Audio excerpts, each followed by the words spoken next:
Então isso foi lido como positivo, tipo, ai que bom, o pessoal querendo o copo meio cheio, ai que bom, então não vai subir juros, eu fico todo mundo feliz. Às vezes, né, a gente está vivendo num mundo muito polarizado, em que tem pouco espaço para uma opinião ali que tente ouvir os dois lados.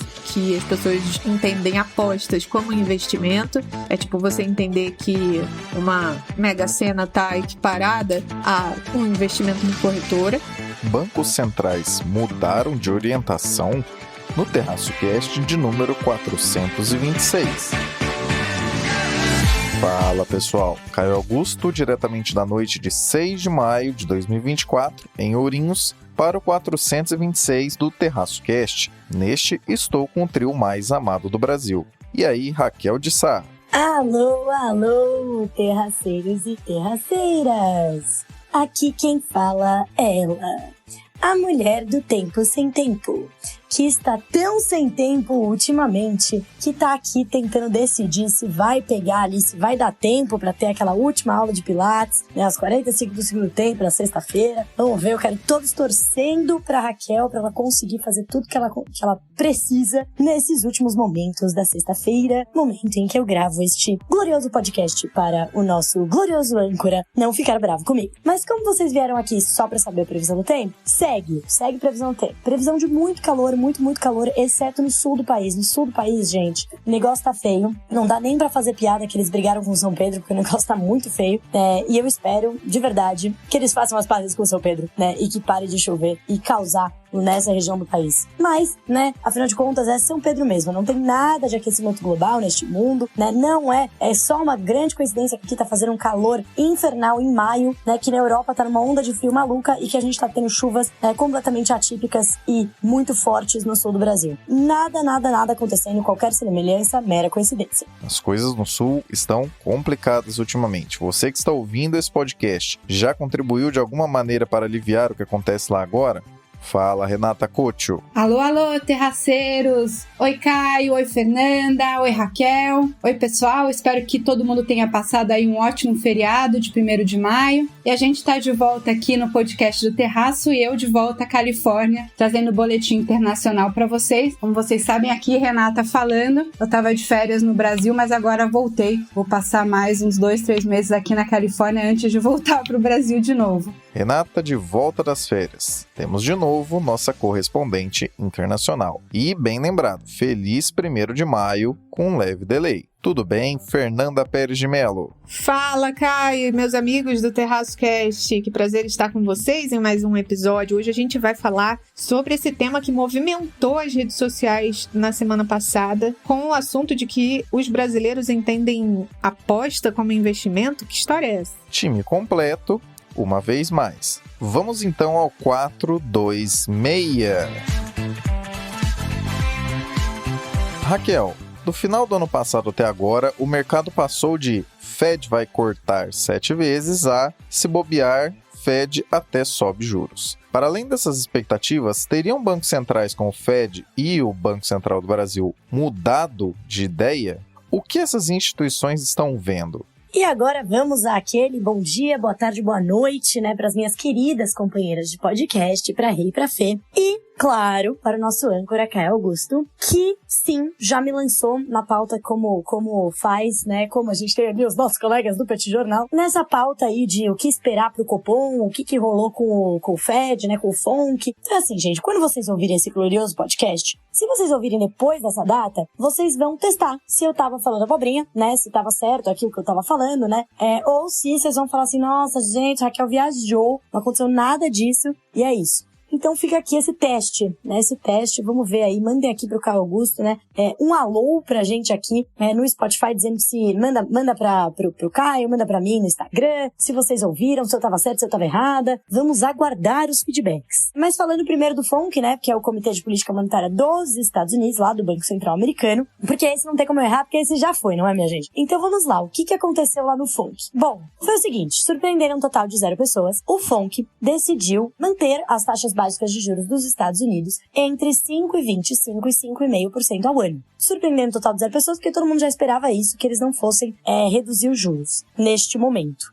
Isso é muito diferente do que a gente via no ano passado, tá, gente? Lá no ano passado, né, lá no final do ano passado, o pessoal tava bem empolgado, já tava achando que o Fed ia fazer 2, 3 cortes, já tava precificado, né, tava ali nas curvas, ou seja, quanto os investidores estavam pedindo, né, pros vencimentos dos títulos, indicava que se esperava mais de 5 cortes de juros. Eu acho que chegou até 7, né, nesse ano. Ou seja, a galera tava muito empolgada, tava falando, cara, a inflação tá sob controle, é isso, né, tava lá o Jerome Powell dando presente de Natal pra todo mundo no fim do ano, na última reunião de dezembro. Todo mundo falou, gente, é isso, é o feito, tamo feito agora, os juros vão cair pra caramba. E aí o que aconteceu? Os últimos meses mostraram que não foi nada disso, né, que a inflação, apesar dela ter caído, ela ainda tá bastante teimosa, né, quando a gente olha aí dados, principalmente no setor de serviços, e eu já falei isso várias vezes aqui, né, principalmente no setor de serviços, intensivo em mão de obra, e que é menos sensível a choques de oferta, né, ou seja, ao mundo voltando ao normal, a commodities pra cima ou pra baixo, né, que é muito mais sobre expectativa, sobre profecia autorrealizável da inflação, ou seja, você acha que vai subir, você põe no seu preço e o preço efetivamente sobe. E uma economia, né, lá nos Estados Unidos muito parecida com a nossa no sentido de representatividade do setor de serviços, né? O setor de serviços lá representa 70% do PIB, né? Então, assim como o nosso, é algo próximo disso, tá? A gente tá falando aqui aproximadamente, que é próximo aqui do que a gente tem no Brasil. Então, é uma economia bastante serviçada, né? Uma economia que tem bastante serviços. Ou seja, dá pra saber que o que acontece lá, né, que quando a inflação tá alta no setor de serviços, ela acaba também impactando o resto da economia.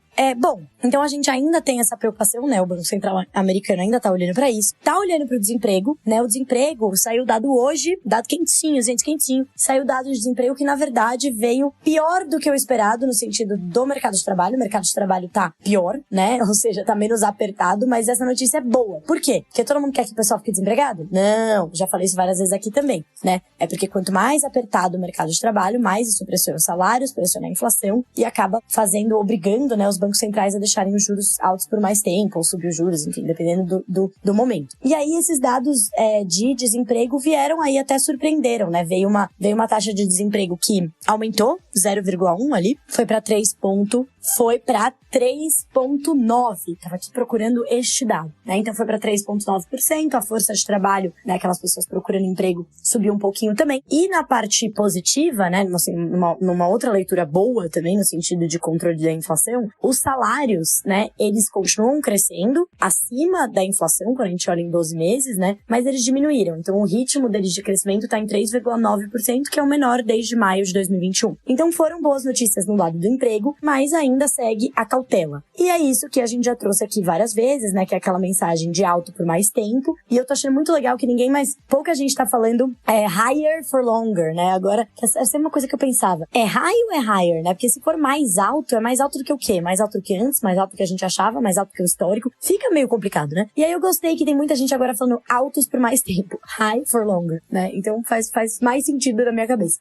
Então foi isso que aconteceu no FONC. Só que, por que os investidores gostaram? Porque teve um pulo do gato, né? Como o negócio virou, nossa senhora, inflação horrível, meu Deus, o que faremos? O pessoal precificando o corte de juros só no fim do ano. Teve gente que começou a achar que o Banco Central ia subir os juros. E aí falaram, não, gente, eles não vão não só cortar, eles vão voltar a subir, né? E aí começou uns doidão lá, uns analistas pensando que ia voltar a subir. E aí o Jerome Powell, na coletiva dele, falou, não, gente, calma aí, vamos devagar com o andor. Não vamos, por enquanto, a gente não descarta, mas assim, não está no nosso plano de voo aqui, né? Mais uma elevação. A gente quer manter o atual nível de restrição monetária, de aperto monetário, por mais tempo, mas não aumentar, né, o aperto. Então isso foi lido como positivo, tipo, ai que bom, o pessoal querendo o copo meio cheio, ai que bom, então não vai subir juros, ficou todo mundo feliz. E foi isso. E uma outra coisa que aconteceu na reunião foi que eles anunciaram, né, que eles vão diminuir, que eles vão reduzir o quantitative tightening, né, que lembra do quantitative easing, que era quando eles compravam ativos, né, no mercado para injetar liquidez. Daí, desde um ano e pouco pra cá, né, desde que eles começaram a restringir, né, começaram a subir os juros, eles começaram a fazer o contrário, que é o quantitative tightening. Eles estão tirando liquidez do mercado, né, por meio aí do mecanismo inverso, né, se eles estavam comprando tudo, agora eles estão vendendo. Só que isso estava causando um certo furor no mercado, né, em termos de, enfim, a estabilidade do mercado de capitais estava sendo um pouco colocada em risco por conta de vencimentos de alguns desses títulos e tal, que alguns precisavam ser rolados novamente, senão ia ter uma falta de liquidez no mercado muito grande, abruptamente. Então, para eles controlarem essa parte do ponto de vista mais de estabilidade financeira, eles diminuíram um pouco o quanto eles estão revertendo, né, do quanto que eles estão tightening por meio da venda de títulos, tá? Então foram essas as novidades que foram trazidas pelo FONC. E aqui no Brasil, gente, o que a gente pode esperar?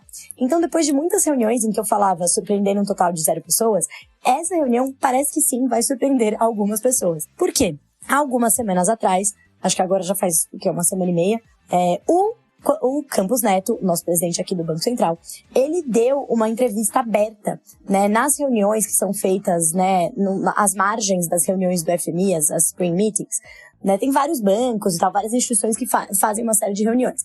E uma dessas instituições é a XP, onde eu trabalho, né, mas foi, por sorte, né, quando a gente ia ter a reunião com eles, a gente não cantava lá, obviamente, mas quando o pessoal ia ter a reunião com o Campos Neto, que era, né, o que já estava planejado, o Banco Central falou que queria transmitir a reunião. Quando eles falaram isso, ficou óbvio que eles queriam passar uma mensagem, né? Então eles queriam passar uma mensagem para que todo mundo ouvisse. E aí, né, foi lá o pessoal backstage aqui, né? Todo mundo, não, vamos, como é que a gente faz a live? Como é que a gente transmite? Não, uma correria louca. Conseguiram transmitir no YouTube. E aí foi, né, excelente. Muita gente viu e tal. Por quê? Porque são recados, é o que a gente sempre fala. Eu sempre falo aqui que a comunicação do Banco Central é super importante. Eles não fazem, nossa, foi sem querer. Não, é tudo de propósito. Isso faz parte da política monetária. E aí o recado que ele trouxe foi um recado de que, olha, as incertezas no mundo aumentaram. O nosso balanço de riscos, ele tá um pouco mais desequilibrado, né, do ponto de vista de aí riscos para cima, né? Ou seja, de empurrar a inflação para cima. Né? Ele mudou, o cenário ficou mais incerto. Eles falaram assim, nosso cenário base não mudou, mas o cenário está mais incerto sim.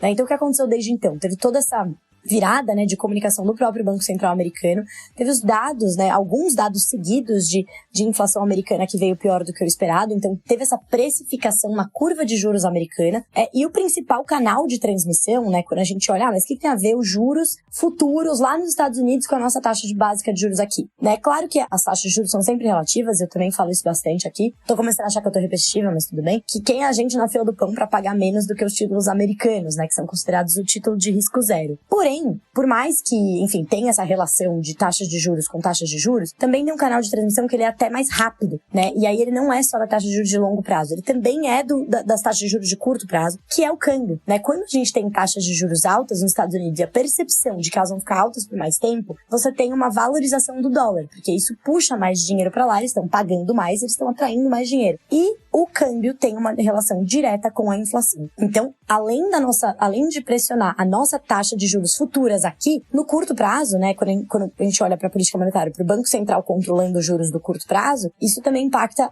o nosso câmbio, e o câmbio impacta a inflação. E aí, além disso, além do cenário internacional, né, de Estados Unidos, política monetária, a gente teve o aumento da aversão ao risco global relacionada a movimentos geopolíticos. A gente teve uma disparada do petróleo e de outras commodities, não chamaria de disparada aí no caso, mas assim, o petróleo subiu, desceu, uma volatilidade muito grande por conta dos conflitos no Oriente Médio.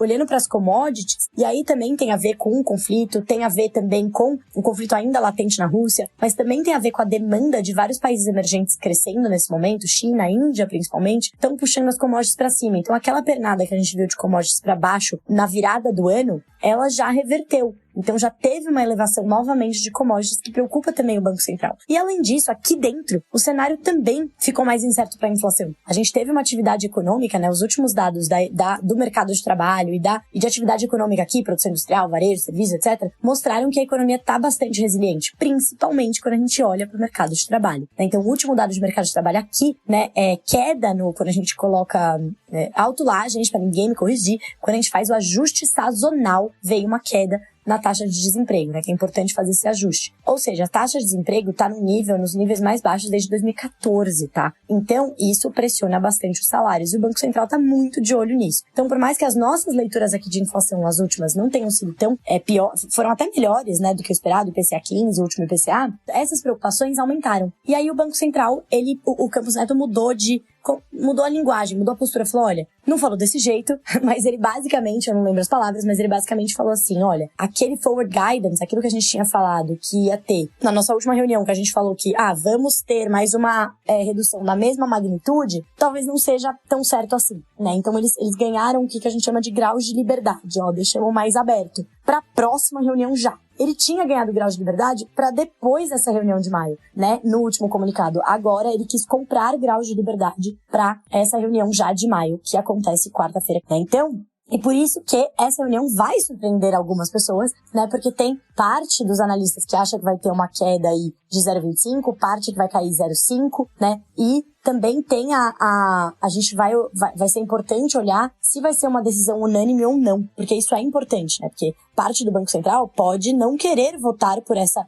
redução do ritmo de quedas e continuar. E por que isso é importante? Porque a gente vai ter troca do presidente do Banco Central, né, no final desse ano. E ao que tudo indica, teremos aí o nome de Gabriel Galípolo. Então vai estar todo mundo olhando para onde vai Gabriel Galípolo nessa decisão. Se ele vai falar, não, vamos em 0,5, porque eu não acho que é hora de reduzir o ritmo, vamos continuar reduzindo a Selic, ou se ele vai falar, não, eu vou no 0,25 aqui, né, em linha com o presidente, em linha com outros diretores, porque eu entendo também que o cenário está mais incerto e pede maior cautela. Então vai estar todo mundo de olho nisso, inclusive eu aqui, que vou gravar este podcast na próxima quarta-feira, trazendo novidades para vocês. Não, os bancos centrais não mudaram de orientação. Nos Estados Unidos, a novidade é que o Fed irá reduzir o ritmo do seu balance runoff, que é o termo em inglês para o que a Raquel explicou sobre reduzir a quantidade de ativos no balanço. E aqui no Brasil, os 50 basis points devem mesmo acontecer. Fica aqui nosso momento Nostradamus. Mas a diferença é que o Banco Central parece visualizar um cenário mais tensionado, o que deve ficar um pouco mais evidenciado no comunicado que sai após a reunião e mais adiante na ata. Lá fora, alto por mais tempo. Aqui dentro, uma queda mais curta é o que se espera. E sobre o que esperar para mais adiante, fiquemos de olho em como Galípolo votará, já que, conforme se sonda, ele deve ser o próximo presidente do Banco Central. Importante desde já deixar claro que decisões do Banco Central são colegiadas, então não é uma pessoa que vota sozinha, que decide tudo, e o voto do presidente não vale 2 nem mais que isso, é igual a todos os outros diretores. Em todo caso, desde já vale deixar na mesa. Diante de um cenário externo que não abre tanto espaço para a queda de juros como se imaginava anteriormente por aqui, decisões técnicas ficam ainda mais relevantes. E, pode apostar, é exatamente por isso que, nas proximidades de momentos como esses, tudo que o Banco Central mais quer é justamente ganhar mais graus de liberdade. Ou, em termos diretos, existem momentos em que está muito claro que os juros irão subir ou que os juros irão cair. Mas complicado mesmo e estratégico mesmo é ver o que acontece quando esses movimentos se aproximam do fim. A parada no ciclo de cortes ou a parada no ciclo de altas. Canetadas ou politicagens em momentos como esse custam mais caro do que em outros momentos. Será que vamos ver isso acontecendo de novo em Terra Brasilis? E vocês pegaram um spoiler, né? Semana que vem, a Raquel estará aqui trazendo mais detalhes sobre o que rolar no Copom, que se encerra na quarta-feira, 8 de maio de 2024.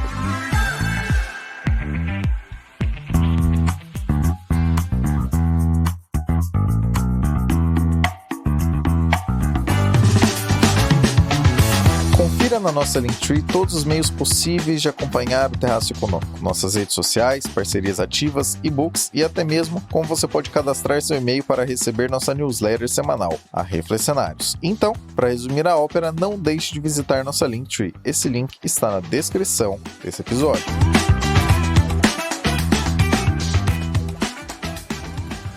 Renata com o Boletim Internacional. Situação dos protestos universitários nos Estados Unidos e os impactos possíveis disso para as eleições americanas e, claro, para o resto do mundo também.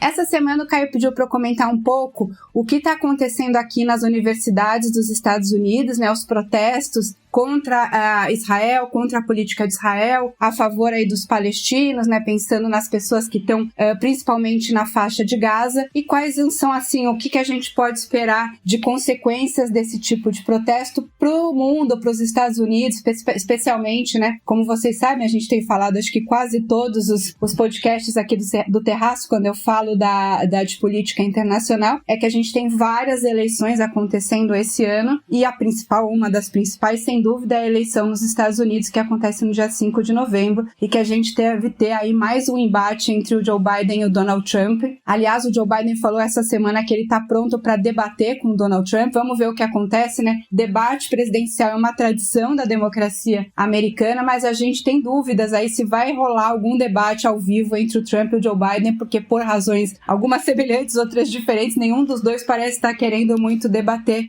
com o oponente. Mas essa semana o Joe Biden surpreendeu aí e falou que está pronto para debater com o Donald Trump, que aliás está enrolado, né? Continua enrolado lá nos seus processos de justiça, e esses dias está sendo julgada aquela questão dele ter usado dinheiro de campanha para comprar o silêncio daquela atriz pornô, que ele teria tido um caso e tal, para comprar o silêncio dela. Então tá acontecendo esse julgamento. Como eu falei para vocês, esse julgamento não deve ter muito impacto na política americana, até porque aqui nos Estados Unidos não tem a tal da lei da ficha limpa. Então, teoricamente, mesmo que o Trump for preso, que eu acho muitíssimo improvável, mas mesmo que ele for preso, condenado por esse ou outros crimes que ele está respondendo, ele ainda assim pode estar na urna e pode ser eleito presidente, enfim. Então, não tem essa questão aqui nos Estados Unidos. Mas, enfim, voltando aí ao nosso assunto principal da semana, né? O Caio pediu para eu comentar o que está acontecendo nas universidades, esses protestos e o que a gente espera aí para o futuro. Bom, como eu falei, eu estou gravando o podcast no sábado e tanto os protestos quanto os ataques de Israel na faixa de Gaza deram uma diminuída nesses últimos dias. O protesto começou, né, na Universidade de Columbia, em Nova York, e aí acabou se espalhando para uma série de universidades americanas, né? Os jovens, principalmente os alunos, mas também apoiados por alguns grupos de professores, acamparam ali na frente das universidades, né? Em Columbia e Nova York, aqui na Califórnia, na UCLA, outras universidades também, muitos protestos, e existia um prazo para que esses protestantes saíssem, né, desses acampamentos, desfizessem o acampamento, acabasse o protesto. Quando esse prazo acabou, a polícia acabou entrando, né, na Universidade de Columbia, aqui na Universidade da Califórnia também, em Los Angeles, prendeu uma série de pessoas, alunos e professores que estavam ali protestando, e existe toda aí uma comoção nacional, tanto a favor como contra, né? Isso assim, é tipo chover no molhado, continuo falando isso várias vezes, né? A gente está vivendo num mundo muito polarizado, em que tem pouco espaço para uma opinião ali que tente ouvir os dois lados e que tente chegar em algum acordo, até em termos de solução, né? Os lados estão muito polarizados, a impressão que dá, e não é só a impressão, que um lado quer dizimar o outro lado, né? E aí a gente teve esses protestos, essas universidades americanas, protestos a favor da Palestina, pró-Palestina, e aí sempre fica muito difícil a gente separar também o que é protesto humanitário, o que é uma preocupação, obviamente, legítima com as pessoas que estão sendo bombardeados ali na faixa de Gaza, né? Só uma pessoa psicopata seria a favor desses bombardeios, de que a população civil acabe pagando o preço, mas por outro lado também a gente não pode esquecer do que aconteceu em 7 de outubro, não pode esquecer que o Hamas ainda tem reféns ali sob a custódia deles, né, sequestrados por eles, né, e então é muito difícil a gente chegar num argumento de que o que é possível fazer, né, até porque muito difícil negociar com o Hamas, né, é uma organização que já deixou bem claro que o que eles querem é empurrar o povo judeu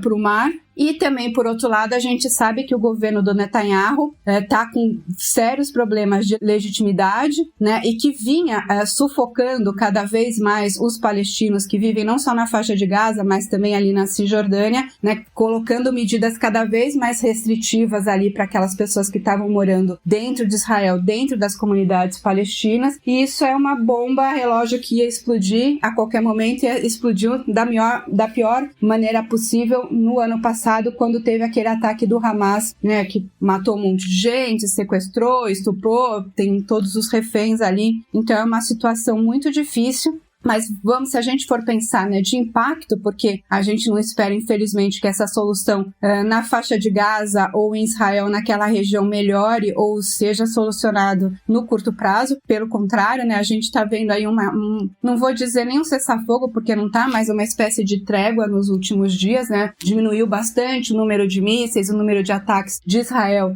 na faixa de Gaza, até por conta dessa pressão toda internacional, mas é uma situação que não vai acabar enquanto não tiver uma solução definitiva, seja de 2 estados ou seja de um estado majoritário ali sem a presença dos outros, né? Não sei como isso poderia ser, né? Tipo, obviamente que a gente está preocupado com as pessoas, com os civis que moram lá, mas um acordo hoje ali no Oriente Médio parece bastante distante. Então a gente ainda deve ver outros ataques e toda essa questão aí, infelizmente, muito triste. Para o futuro, aqui nos Estados Unidos, né, em termos de eleição, o que eu vejo é que assim, o Partido Democrata, né, que está, digamos assim, mais à esquerda aqui nos Estados Unidos, a gente vai desde, né, da Alexandria Ocasio-Cortez, que é a AOC, que está, digamos, bem à esquerda, até o Joe Biden, ou até outros democratas que estão numa faixa mais centro-direita. E essas pessoas, né, o Joe Biden é o candidato à reeleição e tem que lidar com essa questão dos,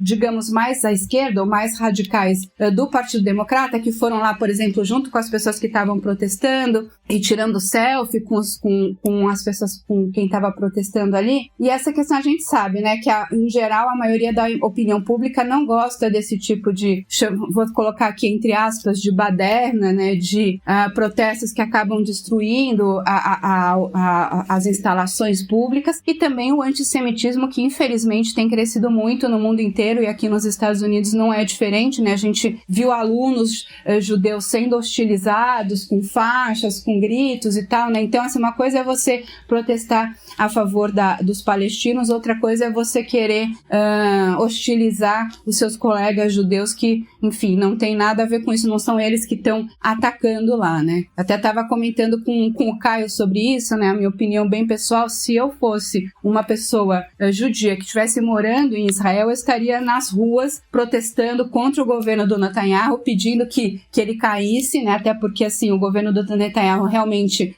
não dá mais, mas eu poderia protestar, né? Eu estaria ainda num regime democrático que permite que as pessoas vão na rua pedir a sua queda. Isso, por exemplo, na Palestina, obviamente, não é possível, porque o Hamas não é um partido democrático e que não dá chance para esse tipo de oposição e de dissidência. Agora, usa as pessoas judias que estão fora de Israel, que não votam em Israel, que simplesmente têm essa religião, seja nos Estados Unidos ou no Brasil, ser hostilizadas pela sua religião, né, é uma coisa que realmente, assim, a gente esperava não ver mais no mundo e continua, infelizmente, acontecendo. Então, como eu falei, né, do começo, é uma situação muito triste, muito complicada, né? Se a gente for ver historicamente, os dois lados têm alguma razão, os dois lados fez muita coisa errada também, e a gente espera aí que o mundo consiga, em algum momento, dar uma solução aí mais de longo prazo, que consiga equacionar, né, tanto o direito do povo Israel de existir, de ter o seu Estado, quanto também do povo palestino na mesma coisa, né? A maior economia do planeta tem, não surpreendentemente, uma das mais relevantes, se não a mais relevante, eleições do planeta também.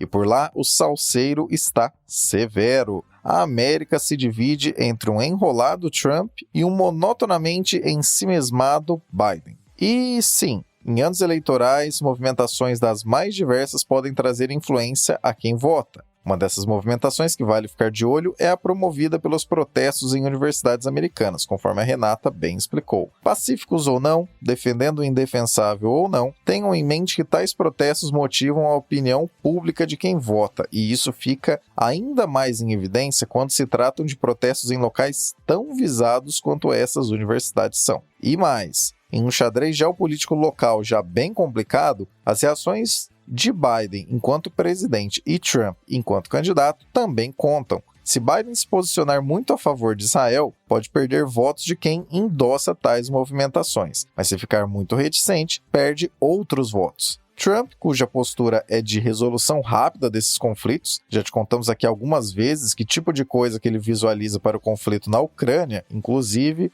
Trump também fica atento a como capitalizar-se politicamente de maneira mais adequada, mesmo que, a uma primeira vista, sua visão pareça explícita e fechada. Sim, movimentação universitária faz diferença em eleições. E vale dizer que nem é a primeira vez, tá? Movimentos como os dos direitos civis e os protestos contra a guerra no Vietnã ocorridos entre o final dos anos 60 e os anos 70 também tiveram base razoável em ambiente universitário e moveram a política naquela época. Certamente, essa influência fará diferença em uma das eleições que promete ser a mais apertada da história dos Estados Unidos. E, como você já sabe, se acompanha esse podcast há tempo suficiente, se pode impactar a maior economia do mundo e o jeito como ela vê o resto do mundo, logicamente, nos afeta por aqui.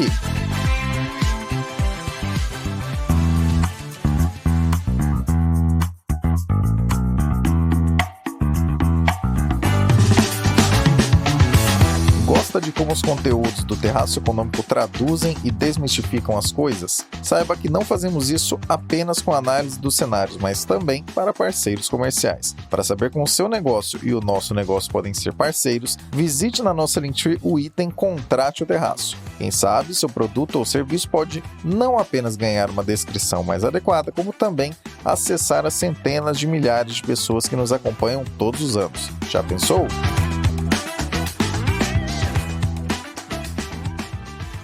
Fernanda, em um recente levantamento sobre como as pessoas no Brasil lidam com dinheiro, foi constatado que as pessoas consideram as apostas como sendo investimento. Que pontos você destaca sobre essa pesquisa? A gente sabe que chega aqui no Brasil muita coisa enlatada que vem simplesmente traduzida da gringa aqui para o perfil brasileiro. E isso deixa de lado várias condições que são muito próprias nossas, que dificulta com que as pessoas cheguem a investir, né? Primeiramente, a pessoa precisa conseguir poupar algum dinheiro. E dessa pesquisa a gente trouxe um retrato de que 37% da população brasileira consegue investir, né? Sem entrar no mérito no que ela investe, mas só 37% da população brasileira consegue investir. E aí, lógico, tem uma parte disso que vem da educação financeira, porque mesmo pessoas das classes A e B, não são todas que tiram uma parte da renda ali para investir. Então, existe uma parcela comportamental, mas também tem vários outros fatores, né? As crises econômicas, o momento da economia, a situação de desemprego, a inflação, se o brasileiro consegue, de fato, poupar alguma coisa pelas condições econômicas, e também tem uma parte individual, que é ali o comportamento de poupar. A gente teve alguns destaques nessa pesquisa. O primeiro foi esse, né, de que as pessoas entendem apostas como investimento. É tipo você entender que uma Mega Sena está equiparada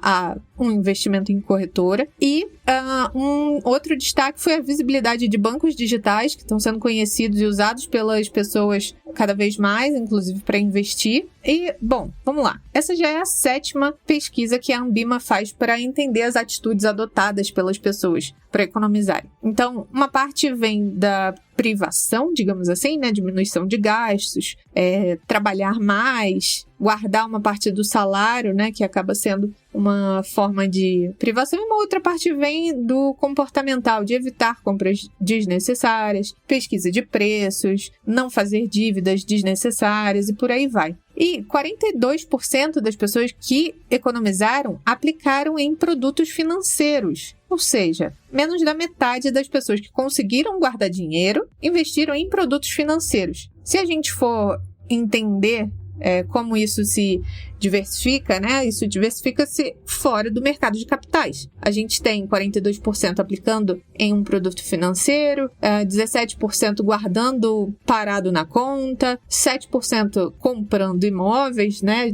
É algo que a gente sempre vê em momentos de crise, as pessoas indo para ativos palpáveis, digamos assim. Tem a compra de carro, de automóvel, uma reforma na casa, né? A realização de projetos, e por aí vai. Então, a gente vê que menos da metade das pessoas direciona para o mercado de capitais. Mas será que é a pessoa preferindo investir em ativos físicos ou é, de fato, uma falta de conhecimento do mercado financeiro, dos produtos de investimento? O que eu acho muito curioso dessa pesquisa é que, naturalmente, a gente acredita que as pessoas que ganham mais podem poupar mais, têm maior capacidade de poupança. Mas, se a gente for ver os percentuais de quem investe por classe social, 55% das pessoas que estão na classe A e B são investidoras. Então, quase metade das pessoas que ganham super bem não estão investindo, não estão poupando para investir. E isso vai muito de como as pessoas veem as vantagens de se investir. Se a pessoa não tem uma noção clara do consumo intertemporal, não pensa em guardar um pouco para o futuro, ela vai viver de acordo com a sua renda atual e não pensar numa renda proporcional para a sua velhice, né? E o curioso também é que das classes D e E, que são pessoas que têm rendas muito pequenas, 20% das pessoas ainda conseguem fazer algum mecanismo de controle para poupar algum dinheiro. E isso está também muito relacionado às vantagens que as pessoas enxergam ao investir. A primeira vantagem que as pessoas enxergam ao investir é naturalmente ter a segurança financeira, né? Conseguir dormir à noite, deitar a cabeça no travesseiro sabendo que vai conseguir pagar as contas, que vai conseguir sair, ter um lazer, conseguir, enfim, realizar os desejos da vida. Em segundo lugar, a vantagem de se investir é ter retorno financeiro, receber mais do que se investiu. E aí vai a minha opinião sobre por que as bets foram vistas como uma alternativa de investimento. As casas de aposta conseguem fazer uma promessa de ganho, né, no cenário feliz. Diferente dos investimentos tradicionais, que a gente não pode, nem deve, de forma alguma, prometer qualquer tipo de retorno com base na rentabilidade que o ativo teve no passado. E aí vai muito do imediatismo, que também foi um ponto levantado nessa pesquisa, né? O imediatismo de receber de volta o valor investido. Então, como o brasileiro tem um senso de urgência, de receber no curto prazo bastante rentabilidade, as pessoas acabam tomando um risco, às vezes até maior do que seria o risco adequado, né, para o seu perfil de investimento, mas por conta desse imediatismo de receber o dinheiro de volta o quanto antes. E aí a gente começa a ver, né, as pessoas às vezes criam barreiras para o mercado financeiro por ter uma linguagem muito própria, por ter uma navegação às vezes complicada.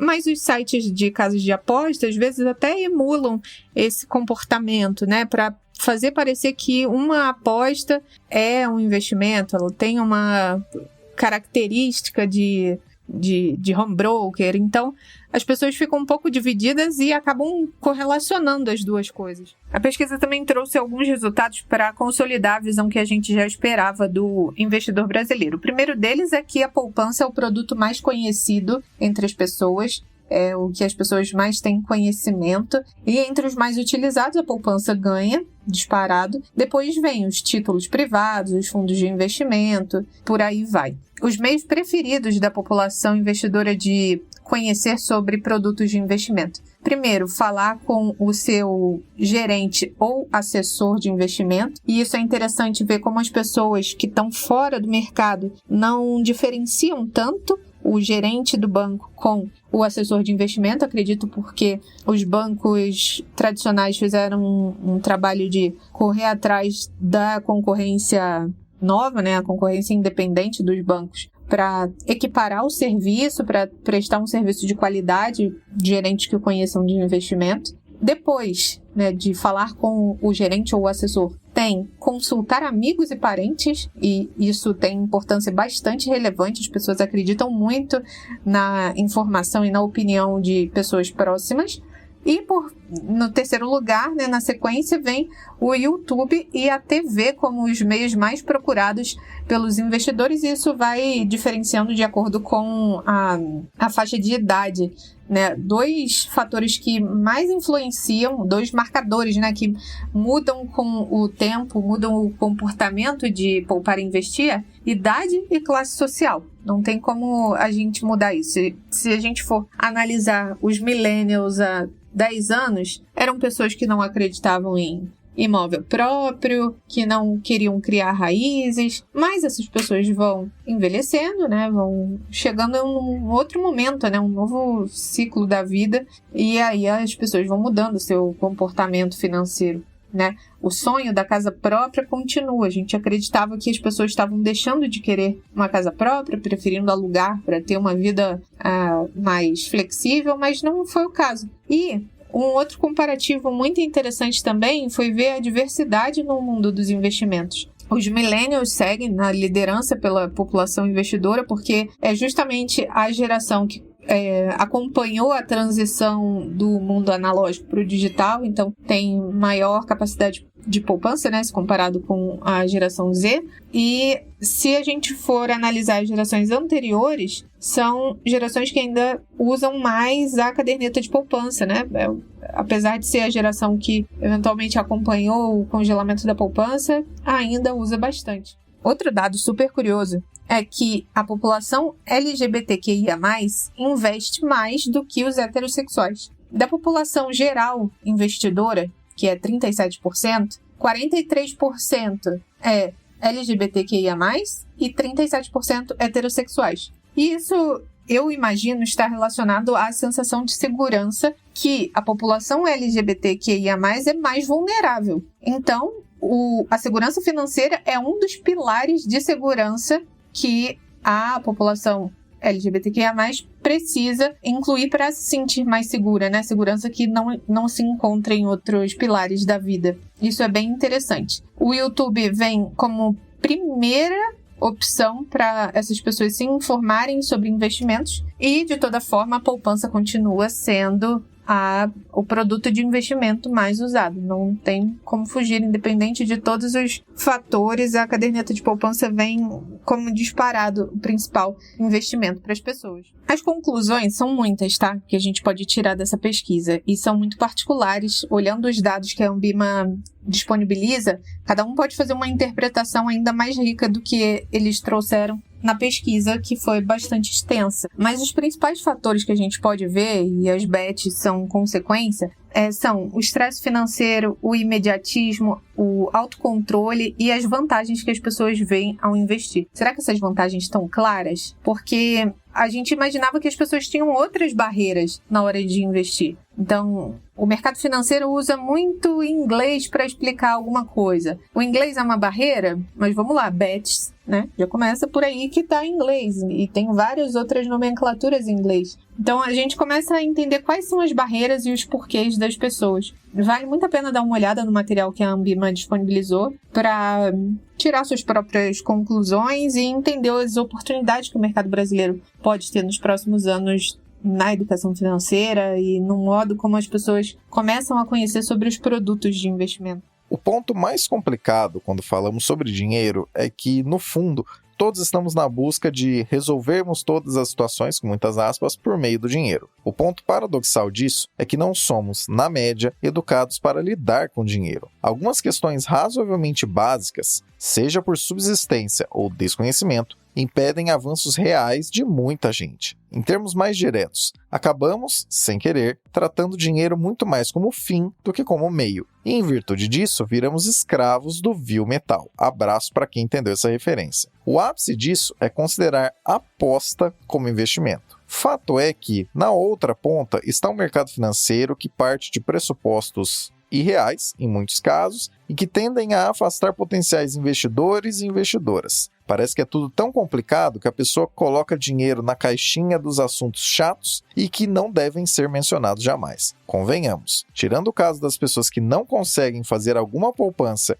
e muito menos conseguem investir por motivos de renda consumida, porque basicamente tudo que ganham acaba indo para despesas correntes, de alimentação a transporte e aluguel, existem muitas pessoas que conseguem poupar e, ainda assim, ficam longe de instrumentos financeiros tão seguros quanto a poupança por desconhecimento e receio de serem encaradas como ignorantes. Existem literalmente trilhões de reais na mesa disponíveis para quem souber comunicar adequadamente para unir as duas pontas. Pessoas que poupam, mas não sabem como poderiam alocar esse dinheiro melhor de um lado, e instituições com oportunidades do outro. Tá aí algo que poderia entrar nessa pesquisa da Ambima em próximas ocasiões. A pergunta: o quanto a comunicação do seu banco faz diferença para você na hora de investir? Em função da situação bastante delicada no sul do Brasil, em função das chuvas, recomendamos fortemente que você que nos ouve agora procure fontes confiáveis que recebam doações e faça sua parte. Infelizmente, a situação por lá é complicada e não dá sinais de ser fácil de recuperar depois que tudo isso passar. Que nos unamos em prol de entregas e não de politicagem de qualquer espectro diante de uma tragédia dessa monta. E nesse 6 de maio de 2024, infelizmente, muito triste essa nota que tenho a dizer, Pedro Henrique Lopes, melhor amigo desta voz que você está ouvindo, completa 5 anos de falecimento. BBF, onde quer que você esteja, você jamais será esquecido, meu amigo. Você que sempre nos acompanha, que tal trazer mais gente para ouvir e também acompanhar o Terraço Cast? Não deixe de enviar esse episódio para alguém que também queira ficar por dentro das discussões relevantes a nível doméstico e internacional. Nos despedindo agora do trio que trouxe suas análises descomplicadas e simplificadas ao 426 do Terraço Cast. Obrigado, Raquel. E é isso, pessoal. Nessa toada de será que a Raquel vai acertar, será que a Raquel vai errar, finalizamos mais um glorioso podcast e nos ouvimos e falamos na semana que vem. Obrigado, Renata. Semana que vem eu volto com mais análise e mais informação para vocês aqui no podcast. Tá bom? Um beijo e até lá. E obrigado, Fernanda. Obrigada, ouvinte terraceiro aqui do Terraço Cast. A gente se encontra por aí nas redes sociais. Eu sou @sigafefa. E até semana que vem. Valeu! Abraços pelas ondas sonoras. Continuamos a prosa no próximo episódio.